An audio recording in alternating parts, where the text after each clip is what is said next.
It usually begins with something small. A moment where you choose to stay quiet instead of correcting someone. A moment where you say it's okay, even when it isn't. A moment where you give more of yourself than you actually had to spare. Kindness, real kindness, isn't loud. It doesn't demand attention, and it doesn't ask for applause.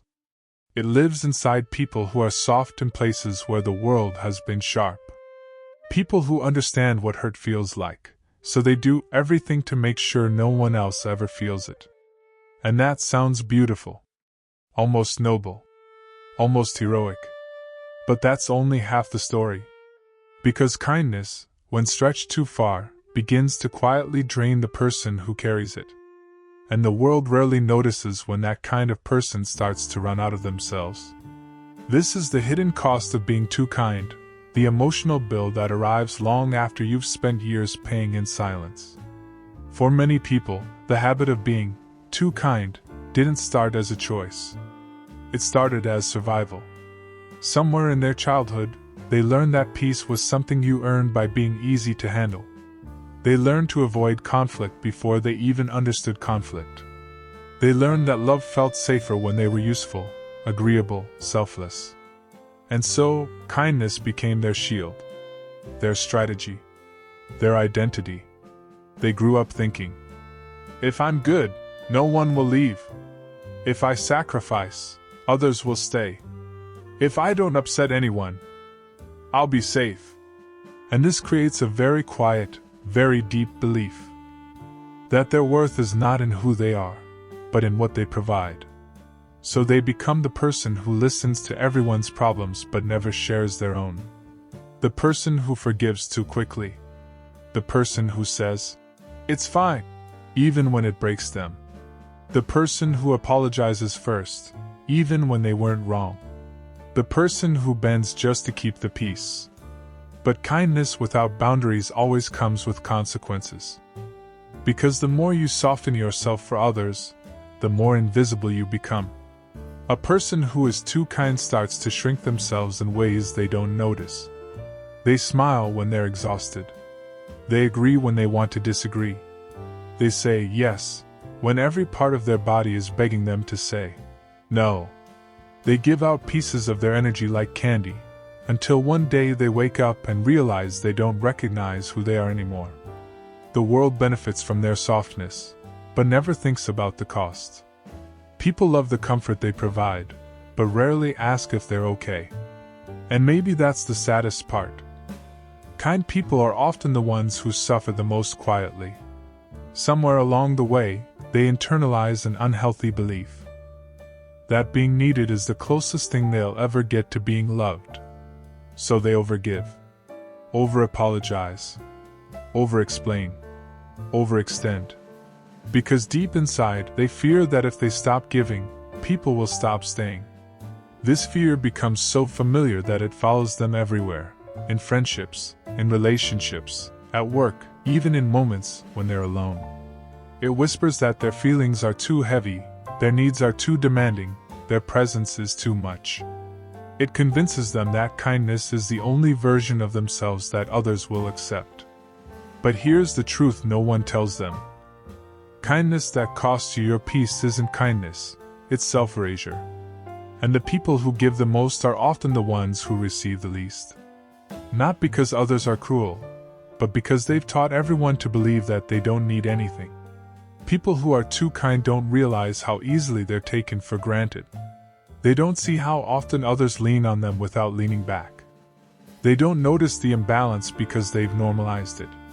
They don't speak up because they're afraid conflict will destroy the connection they're trying so hard to protect. And in this quiet suffocation, something dangerous happens. They start letting their own emotions expire untouched. Their anger becomes guilt. Their exhaustion becomes shame. Their sadness becomes something they hide behind a soft smile. And their resentment grows quietly in the corners of their heart, the corners they never let anyone see. There's another cost too, one that feels even heavier. When you are too kind for too long, you start attracting people who love the way you make them feel but don't care about how you feel. You become a magnet for takers. People who mistake your softness for obligation. People who expect you to stay quiet. People who push your boundaries because you never push back. People who confuse your generosity with weakness. And the truth is, even the strongest heart can break if it's stretched enough times. But the deepest wound of all is this. People who are too kind often feel deeply alone. Not because they lack people in their life, but because they don't feel allowed to be anything other than helpful, patient, understanding, available. Their kindness becomes a role. And the role becomes a cage. They fear disappointing anyone. They fear being misunderstood. They fear being abandoned.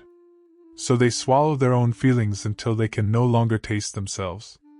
But no matter how kind they are, no matter how selfless, no matter how much they give, there comes a moment when the body and mind start to protest.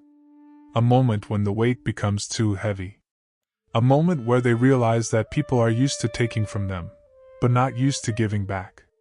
This realization hurts.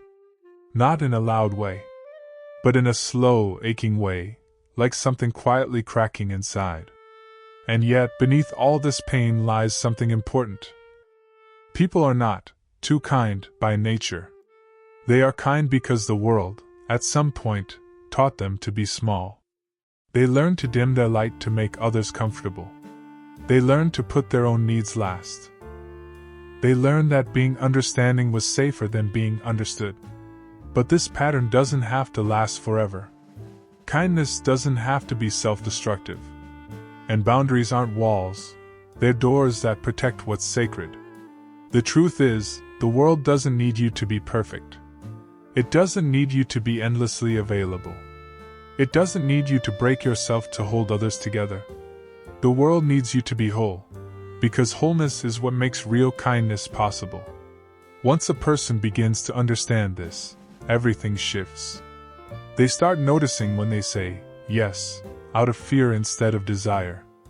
They start recognizing when their kindness comes from love versus when it comes from insecurity. They start catching themselves when they apologize for simply existing. They start understanding the difference between generosity and self-abandonment. And slowly, gently, they begin to reclaim pieces of themselves. They speak a little more honestly. They rest without feeling guilty. They ask for what they need, even if their voice shakes. They let their emotions breathe instead of burying them alive. They stop carrying the responsibility for everyone else's happiness. And they realize, maybe for the first time, that they deserve the same softness they give to others. And here's the beautiful part. Kind people don't lose their kindness when they set boundaries. They don't become cold or harsh or selfish. They simply stop bleeding for people who wouldn't even hand them a bandage. Kindness with boundaries is compassion. Kindness without boundaries is self-destruction. So to the person who has spent their whole life being too kind, to the person who has held everyone together while falling apart in private, to the person who feels guilty for needing anything at all, you are allowed to rest. You are allowed to say no. You are allowed to choose yourself. You are allowed to stop being strong all the time. You are allowed to be human. Your worth is not measured by how little space you take up, or by how much of yourself you shrink to make others comfortable. Your worth is not in your silence, your compliance, your selflessness. Your worth is not in how easy you are to love. Your worth simply exists, even when you stop giving, even when you stop pleasing, even when you stop rescuing everyone but yourself. And maybe the greatest act of kindness you can offer the world is finally learning how to be kind to yourself.